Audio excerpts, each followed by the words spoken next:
at heart and who've been disaffected from politics for so many years, getting re-engaged, re-involved.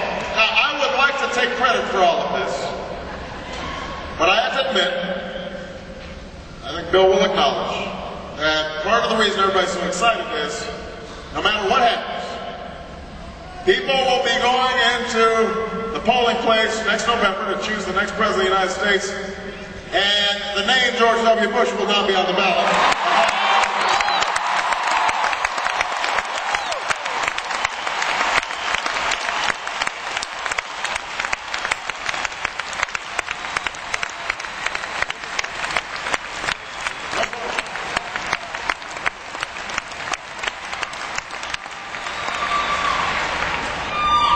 The name of my cousin Dick Cheney will not be on the ballot.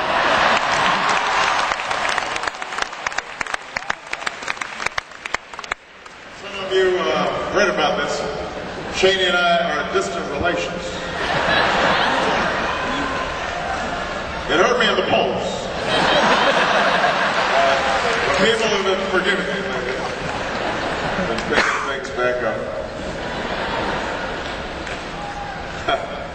So that means that the era of Scooter Libby justice and Brownian competence, of Katrina and warrantless wiretaps, call roll politics, all of that will finally be over next year.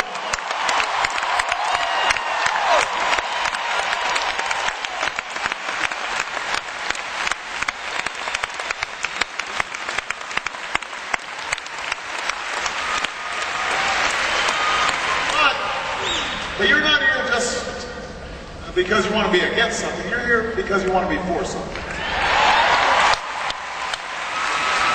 You know, so much of our politics is based on, well, I'm not as bad as that guy. Or, you know, well, those folks are just terrible. But that doesn't help move the country forward.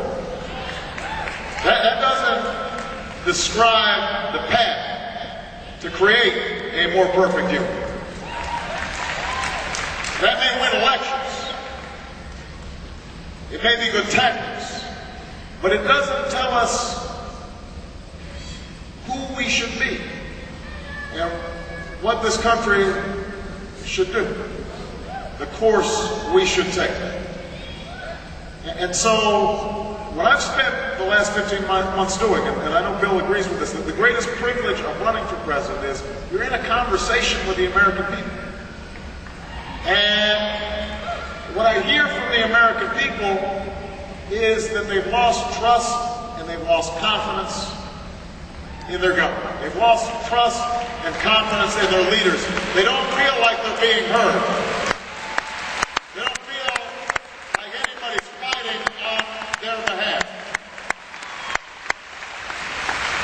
That politics has become a sport.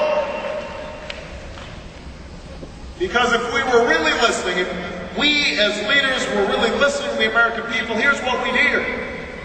We would hear, I love you back.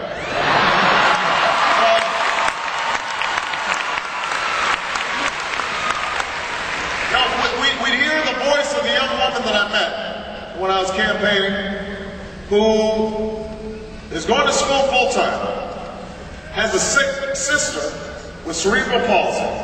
So she's got to work too. So she goes to work, takes care of her sister, goes to bed at 10, wakes up at 1 o'clock in the morning to go work the night shift at Federal Express, taking packages out to an airplane. She gets 3 hours of sleep every night. And she's determined to make a better life for herself, but she doesn't understand how it is that Washington is not doing more to help her pay her student loans or making sure that her sister has the health care she deserves. She's not looking for a handout. She wants to work for her American dream, but she doesn't feel like anybody's listening.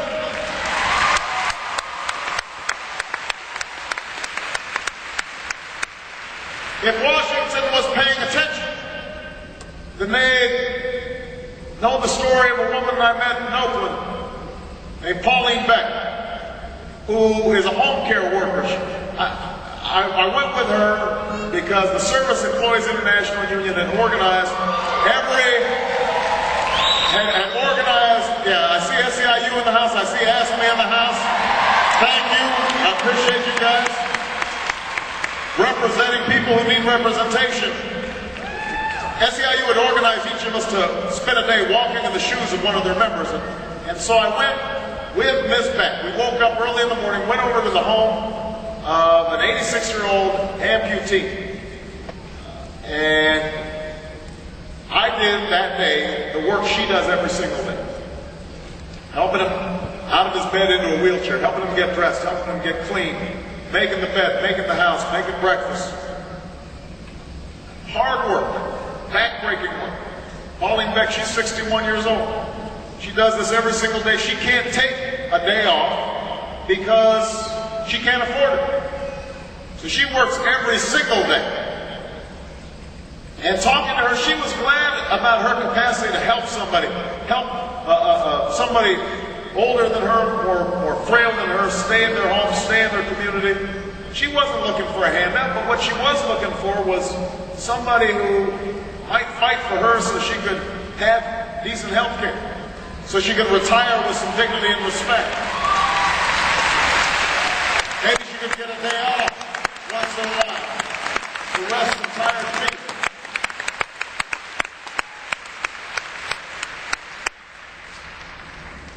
All across this country, I meet veterans of Iraq and Afghanistan. They are proud of their service, and rightfully so. They have done everything that's been asked of them. They have performed magnificently on behalf of this nation.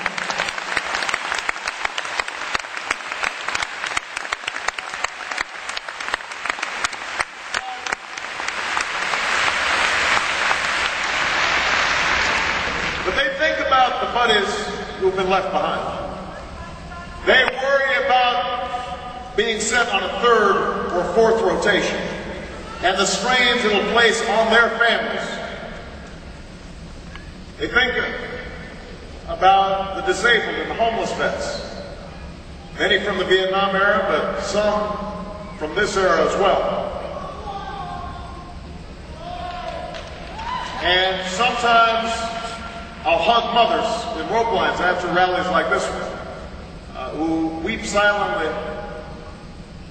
on my shoulder in memory of a fallen son or daughter. One mother gave me this bracelet commemorating a 20-year-old son who had died in a roadside bomb in Iraq, and asked me to make sure that no mothers had to go through what she was going through.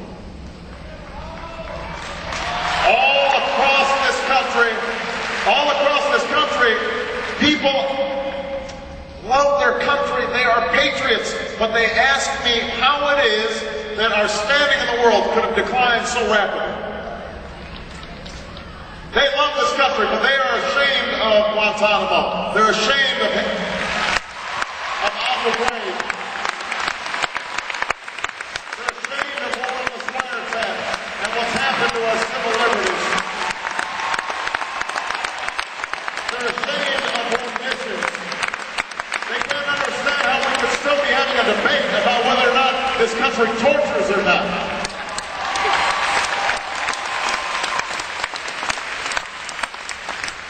Those voices aren't heard. All those folks are on the brink of losing their homes. They don't know whether or not Congress is fighting for them. They know that Congress is talking to the banks, the financial institutions. They know that it's more likely that the bankers get bailed out than they get bailed out.